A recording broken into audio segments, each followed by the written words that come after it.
The fastball is and always has been the main determining factor in the general population of what makes somebody a high quality college player, good pro player, and kind of what separates the good pitchers from the great pitchers. In order for you to move on to the next level, whether that's college ball, moving on to a better school, maybe getting into a Power 5 school, professional baseball, what's going to get you there is being able to punch out hitters and, more importantly, be able to punch out right-handed and left-handed hitters. Especially if you're a starting pitcher, you're not going to be able to advance and have consistent success if you can only get one bat side out. And typically, if your only real good offering is an off-speed pitch, that's going to play significantly better to one side versus the other. Having a quality fastball is automatically a platoon neutral pitch that's going to be able to get out righties and lefties, even if it's not your best pitch against either of those. It's another option. So in order for you to become an elite pitcher, you need to have a quality fastball. But what exactly does that mean?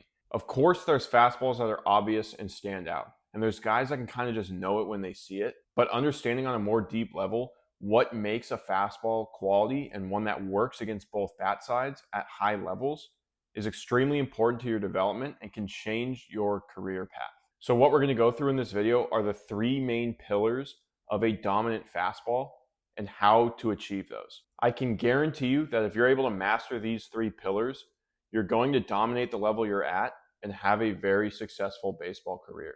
And it's definitely a lot easier to say it than it is to actually do it. And it takes consistent training, quality work, and quite a bit of time to actually be able to achieve this. So hopping right into it, the first pillar of throwing a quality fastball is kind of the obvious one that I'm sure all of you guys know: velocity. Everybody knows that's what scouts are looking for. That's how you get signed to colleges, is by flashing good velo numbers. Understanding it a little bit more deeply, the velocity of your fastball affects how good you are of a pitcher in so many different ways that guys don't necessarily understand. A harder fastball is more difficult to hit. You have less time to see the ball, and as a hitter, you're going to be less likely to be able to predict where the pitch is going the faster it's coming in. Very obvious.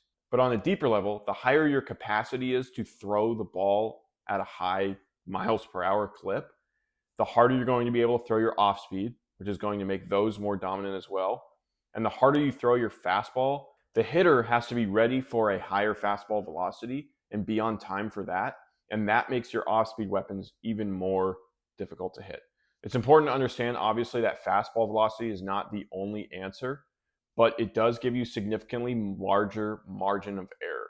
You're able to make more mistakes with your fastball, and you're able to get away with having a more broad location that you're trying to aim for because your fastball is a higher velocity and is harder to hit. And this can completely change your approach as a pitcher, where there's guys that when they throw slower, they are trying to hit corners and sequence and use their fastball in the right time.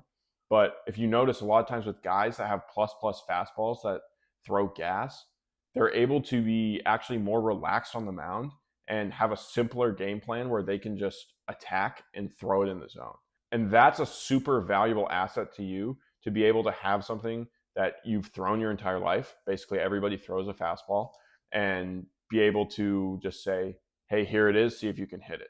And trust that it's not going to get hit. And when it does, it's not going to get hit very often. Now, again, this is taking the obvious piece out. Everybody kind of knows that throwing harder is better and is going to take you further in your baseball career. But at the end of the day, what you want to know is, how can I do that? How do I increase my fastball velocity? That has three main pieces. Number one is going to be your physical output. How much power and force you can actually output.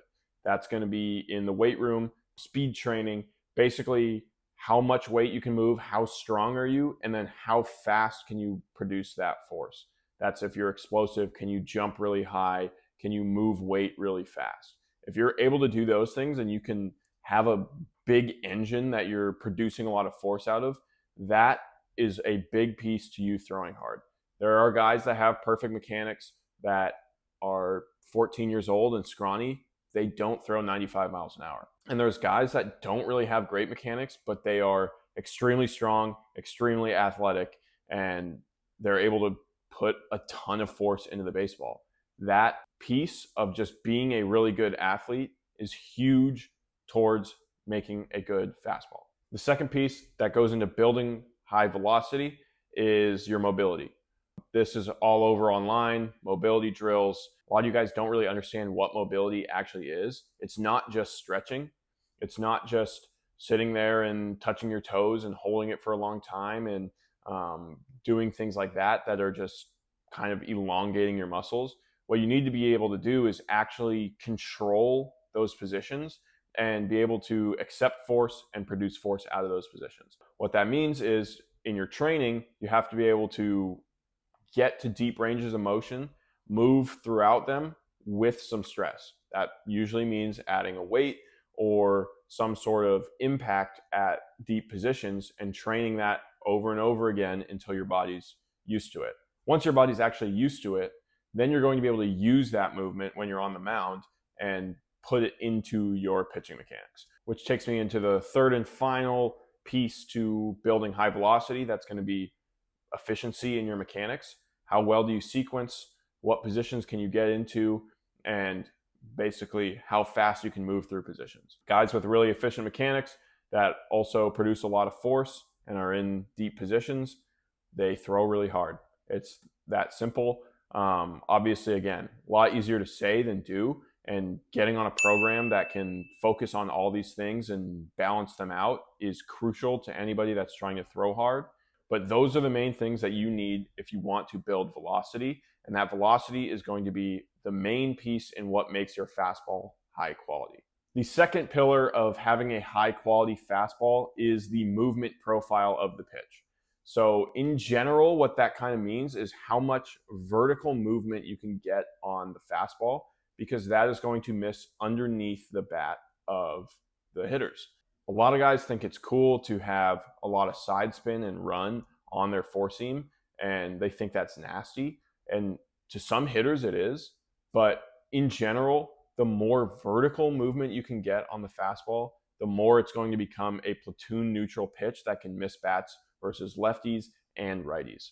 And again, we talked about if you want to move up, you need to be able to punch out both sides of the plate. And in order to do that, you need to be able to throw the ball hard and get good vertical movement on the fastball. A lot of people, when they're going through this, they'll refer to this as ride or carry or hop on the fastball. Basically, that is kind of the look that the hitter is seeing, where the fastball kind of holds its line and almost looks like it has a rising effect when it's coming in because of the amount of backspin.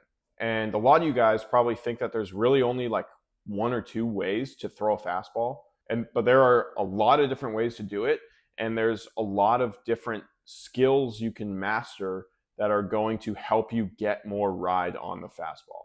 And so the factors you want to be able to influence when you're looking to get a better movement profile on your fastball are the spin axis, basically what line the ball is spinning around.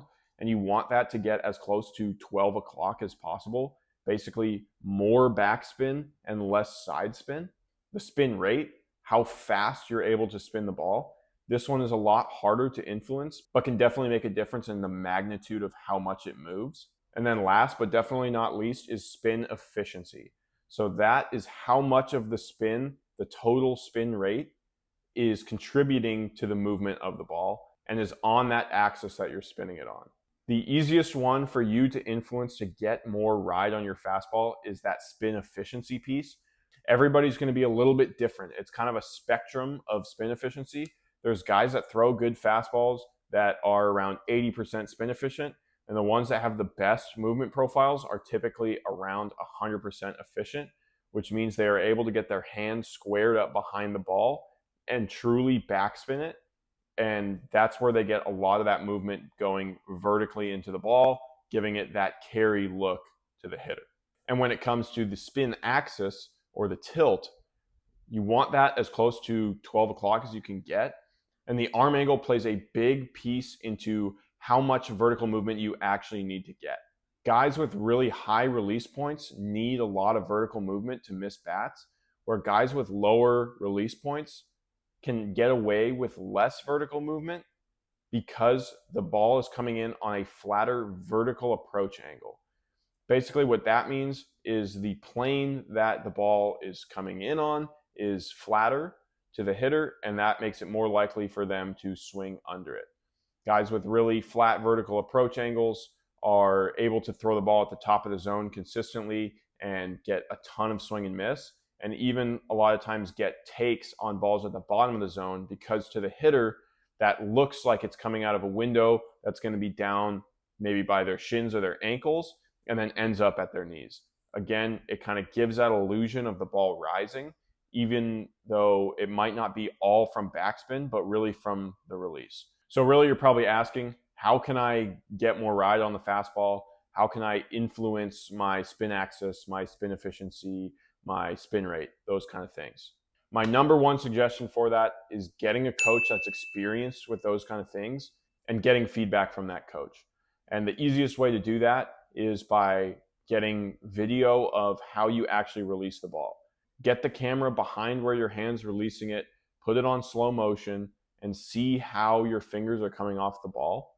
And if you have access to an Edgertronic camera, that's amazing. That's going to solve a ton of your problems when it comes to movement profile things. But again, you need to be able to actually know what you're doing with making grip changes or cues or whatever. So getting a coach that can actually help you with that is phenomenal and can really change your career. And it can turn your fastball from a below average pitch into a pretty good or even excellent pitch off of a few adjustments. So again, pillar number 2 is the actual movement profile and how much you're able to backspin the ball and get vertical movement or ride on the fastball to be able to get swing and miss. If you're able to get that vertical movement and throw it hard, you're going to have a plus stuff fastball, and you're going to get swing and miss when you're able to locate it. Which takes me to the third pillar of throwing a dominant fastball, and that is fastball command.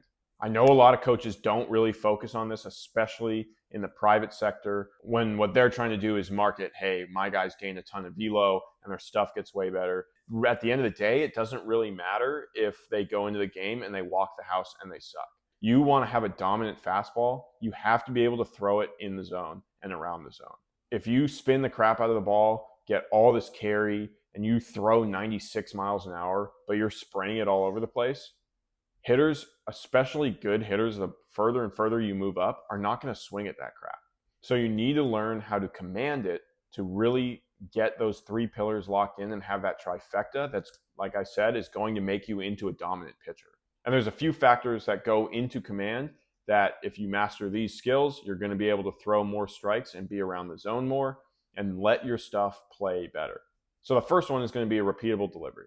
Your body never actually moves exactly the same each pitch, but it's going to be similar enough, and you're able to compensate and get your body going in the direction towards the target enough that you can actually have an idea where the ball's going, right? If you're doing something different every time, you don't have that consistency in the way you're moving. Why would you expect consistency in the way that your hand and wrist are moving at release point?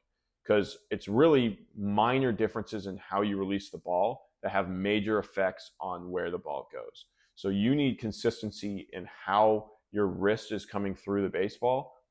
And in order to do that, the more consistent you are early in the delivery, the more consistent you're going to be late in the delivery. And another factor that a lot of people overlook when they are trying to teach command is kind of just the mental approach. A lot of guys have really high walk rates and are falling behind in counts and losing that count leverage because they're trying to be too good at command. Like I talked about before, the better your fastball profile is, if you get a lot of carry on the fastball and you throw it hard, you don't need to try to dot corners. Not everybody's going to be like Zach Greinke or Greg Maddux and put the ball in the corners and play that game that they play. They kind of needed to do that because their fastball didn't have the stuff that was needed. But look at the catchers for some of the best arms in the game and look at where they set up, especially early in the count when they call fastballs. It's going to be middle, because they know that even if they get away with throwing a ball middle, most of the time it's going to end up being a foul ball. They're going to take it. They're going to swing and miss.